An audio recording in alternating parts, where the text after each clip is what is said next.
அனைவருக்கும் வணக்கம். இன்றைக்கி நார்மல் ப்ளவுஸு எப்படி சிம்பிளாக எல்லாருக்கும் புரிகிற மாதிரி கட் பண்ணுறதுங்கிறது சொல்லித்தரப்போகிறேன்.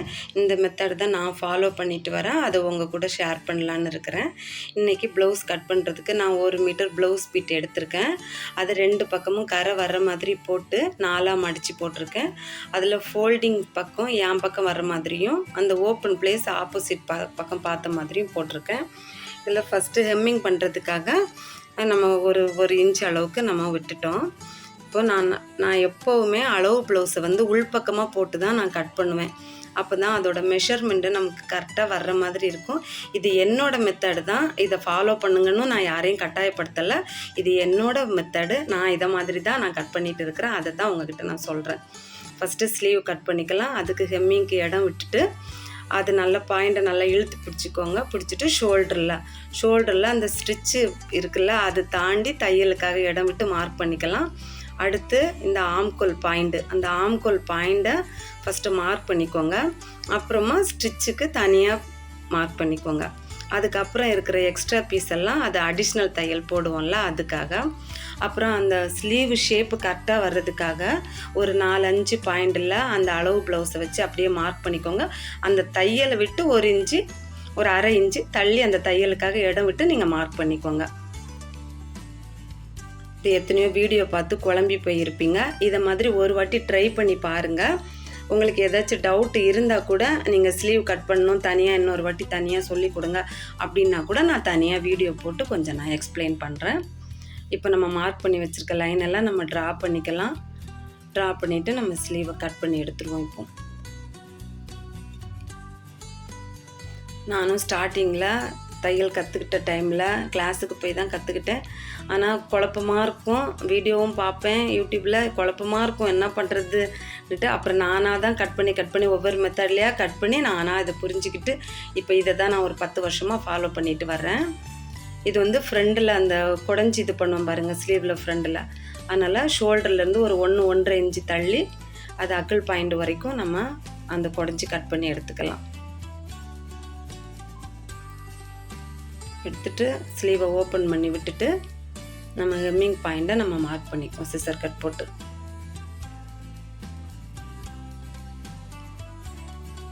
ஸ்லீவ் கட் பண்ணியாச்சு. இப்போ நம்ம பாடி கட் பண்ணிக்கலாம். பாடி கட் பண்ணியிருக்கிறது நம்ம எல்லா துணியும் ஃபஸ்ட்டே 4ஆக மடிச்சிட்டோம்ல, அதனால் அதை அப்படியே நம்ம பாடி கட் பண்ண எடுத்துக்கலாம். இப்போ அளவு ப்ளவுஸில் இடுப்பு பக்கம் பாருங்கள், 2 பக்கமும் சைடு ஜாயின் பண்ணியிருப்பாங்க பாருங்கள், அந்த சைடு ஜாயிண்ட் எடுத்து வச்சுக்கலாம்.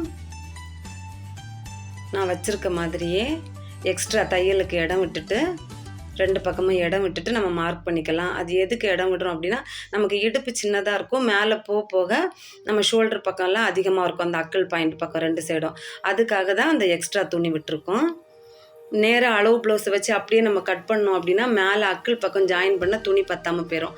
அதனால் 2 பக்கமும் எக்ஸ்ட்ரா இடம் விட்டுட்டு கட் பண்ணிக்கலாம். அதே துணியை மறுபடியும் 2ஆக குறுக்க போட்டு மடிச்சுக்கலாம். மடித்து வச்சுருவோம். இதில் நான் ஃப்ரண்ட் பக்கம் ஃப்ரண்ட் தனியாக பேக்கு தனியான்னு நான் கட் பண்ண மாட்டேன். ஒரே துணியில் ஃப்ரண்ட் அண்ட் பேக் 2ஐயும் கட் பண்ணிடுவேன். இதுலேயும் அதை மாதிரி தான் அந்த ஃபோல்டிங் நம்ம பக்கமும் ஓப்பன் துணி எதிர் பக்கமும் வர்ற மாதிரி மடித்து போட்டுக்குவோம். இப்போ கீழே இது இடுப்புக்காக, இந்த பக்கம் இடுப்புக்கு நமக்கு எவ்வளோ துணி வேணுமோ மடித்து தைக்கிறதுக்கு அந்த அளவுக்கு விட்டுக்கலாம். நான் மெஷர்மெண்ட் எதுவுமே பண்ண மாட்டேன். சும்மா இப்போ சிலவங்க 80 பாயிண்ட் தருவாங்க, அப்போ துணி கொஞ்சம் கம்மியாக இருக்கிற மாதிரி இருக்கும். அப்போ லைட்டாக ஃபோல்ட் பண்ணி 2ஆக மடிக்கிற மாதிரி இருக்கும். இல்லை இது 1 மீட்டர்னால கொஞ்சம் எக்ஸ்ட்ராவே நான் துணி விட்டுருக்கேன். அப்புறம் லென்த்து பார்த்துக்கலாம் பேக் சைடு. அதுக்காக ஒரு டாட்டு கீழே டாட் பிடிப்போம் பாருங்கள், பேக் டாட்டு, அந்த டாட்டும் ஷோல்டரும் எடுத்துருக்கோம். நல்லா இழுத்து வச்சு நம்ம மார்க் பண்ணிக்கலாம். மேலே ஷோல்டரில் தையல் இருக்கும், தையல் தாண்டி தையலுக்கு இடம் விட்டு நம்ம மார்க் பண்ணிக்கலாம். இதுதான் பேக் லென்த்து. இதை அப்படியே மடித்து போட்டுக்குவோம்.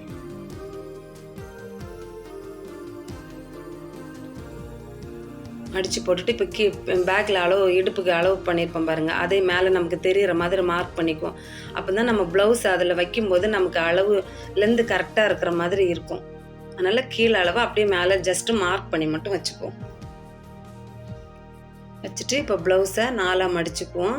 சிலவங்க ப்ளவுஸ் கொஞ்சம் சுருக்கமாக இருந்தால் கூட லைட்டாக நீங்கள் அயர்ன் பண்ணிக்கோங்க. மோஸ்ட்லி லைனிங் ப்ளவுஸ் வந்து அளவு ப்ளவுஸாக வர்ற மாதிரி பார்த்துக்கோங்க. அப்போ தான் நமக்கு மெஷர்மெண்ட் கொஞ்சம் கரெக்டாக இருக்கிற மாதிரி இருக்கும். இப்போ 4 மடித்து போட்டுக்குவோம். எப்போவுமே இந்த கொக்கி பீஸு மேலே வர்ற மாதிரி தான் நம்ம அளவு ப்ளவுஸை அதில் ப்ளேஸ் பண்ணணும். இப்போ அந்த முதுகு பக்கம் எக்ஸ்ட்ரா துணி வருது பாருங்கள், அதை நீங்கள் கவனத்தில் கொள்ளவே வேணாம். அந்த கொக்கி பீஸுக்கு மட்டும் மேலே அப்படியே வச்சு அதில் எக்ஸ்ட்ரா துணி தையலுக்கு மட்டும் இடம் விட்டு அந்த கொக்கி பீஸை அதில் அப்படியே ப்ளேஸ் பண்ணிடுங்க. தையலுக்கு மட்டும்தான் அதில் இடம் விடணும். விட்டு அந்த கொக்கி பீஸ் மேலே வர்ற மாதிரி அப்படியே ப்ளேஸ் பண்ணிடுங்க. மீதியெல்லாம் அப்படியே வச்சுட்டோன்னா மேலே ஷோல்டரு எல்லா அளவும் அந்த அளவு ப்ளவுஸ் கணக்குக்கே வரும். சிலவங்க அளவு ப்ளவுஸை தந்து அப்படியே தச்சு கொடுங்கம்பாங்க. சிலவங்க ஷோல்டர் எங்களுக்கு இன்னும் கொஞ்சம் கழுத்து கொஞ்சம் அகலமாக வேணும் அப்படின்னா அதுக்கேற்ற மாதிரி நம்ம மெஷர்மெண்ட் அட்ஜஸ்ட் பண்ணிக்கலாம். மற்றபடி அளவு ப்ளவுஸ்னால் அப்படியே வச்சுட்டு அதில் தையலுக்கு இடம் விட்டு மார்க் பண்ணிக்கோங்க. ஷோல்டரில் அந்த துணி எங்கே லாஸ்ட்டாக எண்டு முடியுதோ அந்த இடத்துல மார்க் பண்ணிக்கோங்க. இப்போ ஃப்ரண்ட் நெக்கு ஃபஸ்ட்டு கொக்கி இருக்குதா, கொக்கிக்கு அடுத்து தையலுக்கு இடம் விட்டு மார்க் பண்ணிக்கோங்க. அப்புறமா பட்டி ஜாயிண்ட் வருது. இப்போ பட்டி ஜாயிண்ட்டு அந்த அளவு அந்த பட்டியை மட்டும் மார்க் பண்ணிக்கோங்க. மார்க் பண்ணிவிட்டு நமக்கு அதுக்கு இடம் ஃப்ரண்ட் டாட்டுக்கும் இடம் விடணும், அந்த பட்டி ஜாயிண்ட்டுக்கும் இடம் விடணும். அதுக்கு ஏற்ற மாதிரி நம்ம அதில் மார்க் பண்ணிக்கணும்.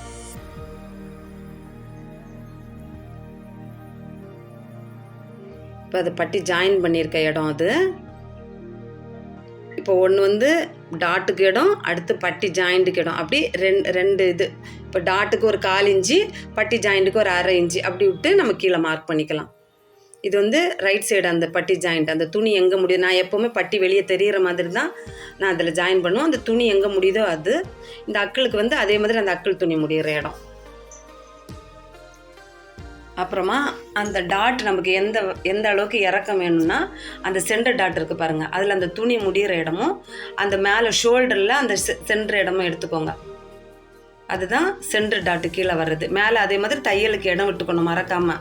தையல் இடம் விடாமல் நீங்கள் மார்க் பண்ணிங்கன்னா அந்த டாட் நமக்கு ரொம்ப டிஸ்டர்பன்ஸாக இருக்கும். அதனால் அதை கொஞ்சம் கேர்ஃபுல்லாக மார்க் பண்ணிக்கணும்.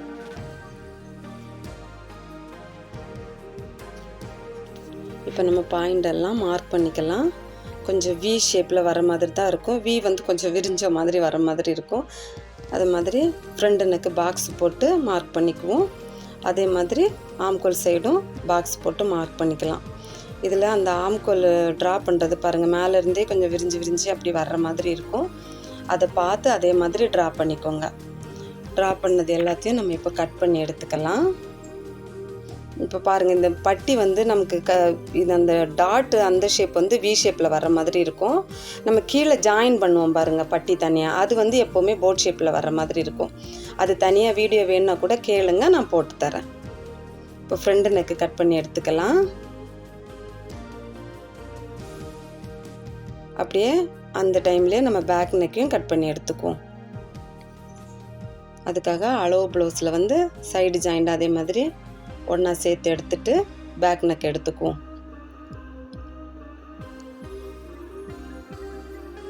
அப்படியே இடுப்புக்கு மார்க் பண்ணியிருக்கோம்ல, அதிலேருந்து நம்ம நெக்கு மார்க் பண்ணிக்கலாம். அதுலேருந்து தையலுக்கு இடம் விட்டு. இதில் சிலவங்க கொஞ்சம் இறக்கி வேணும் இல்லை ஏற்றி வேணும்னு கேட்டாங்கன்னா அதுக்கு ஏற்ற மாதிரி நம்ம மெஷர்மெண்ட் பார்த்துக்கலாம். இது பாருங்கள், இது ஃப்ரண்ட் நெக்கை விட பேக் நெக்கு எப்போவுமே ஒரு 1/2 இன்ச்சு எக்ஸ்ட்ரா வர்ற மாதிரி தான் மார்க் பண்ணணும். ஏன்னா ஃப்ரண்ட் நெக்கு வந்து கொஞ்சம் க்ளோஸாக வரும், பேக் நெக்கு கொஞ்சம் விரிஞ்சு வரும். அதனால ஒரு 1/2 இன்ச்சு எக்ஸ்ட்ரா வர்ற மாதிரி தான் நம்ம பாக்ஸ் போட்டுக்கணும். பாக்ஸ் போட்டு அதில் உங்களுக்கு என்ன ஷேப்பில் வேணுமோ நெக்கு அதுக்கேற்ற மாதிரி ட்ரா பண்ணி மார்க் பண்ணிக்கலாம். நான் இப்போ ரவுண்ட் நெக்கு தான் போட்டிருக்கேன். ட்ரா பண்ணி மார்க் பண்ணி எடுத்துக்கோங்க. அதை வந்து நம்ம ஐ பீஸு கொக்கி பீஸுக்கு அந்த பீஸை நம்ம யூஸ் பண்ணிக்கலாம். அந்த பீஸை கட் பண்ணோம்ல அந்த பீஸை இப்போ ஓப்பன் பண்ணி விட்டுருங்க. இப்போ வந்து ஆம்கோல் எப்படி ட்ரா பண்ணியிருக்குமோ அதே ஷேப்பில் அப்படியே கட் பண்ணி எடுத்துக்குவோம்.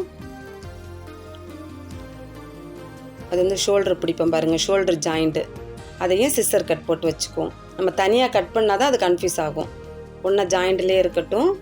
இப்போ வந்து அந்த ஆம்கோல் குடைவோம் பாருங்கள், நம்ம ஸ்லீவில் குடைஞ்சோமே அதே மாதிரி தான். அதே மாதிரி ஃப்ரண்ட் பீஸ் ரெண்டையும் கட் பண்ணி எடுத்துக்குவோம். எல்லாருக்கும் புரிஞ்சிருக்கும்னு நினைக்கிறேன். ஏதாச்சும் டவுட் இருந்துச்சுன்னா கமெண்டில் கேளுங்க. என்னோடய சேனல் பிடிச்சிருந்துச்சுன்னா சப்ஸ்கிரைப் பண்ணுங்கள். தேங்க்யூ.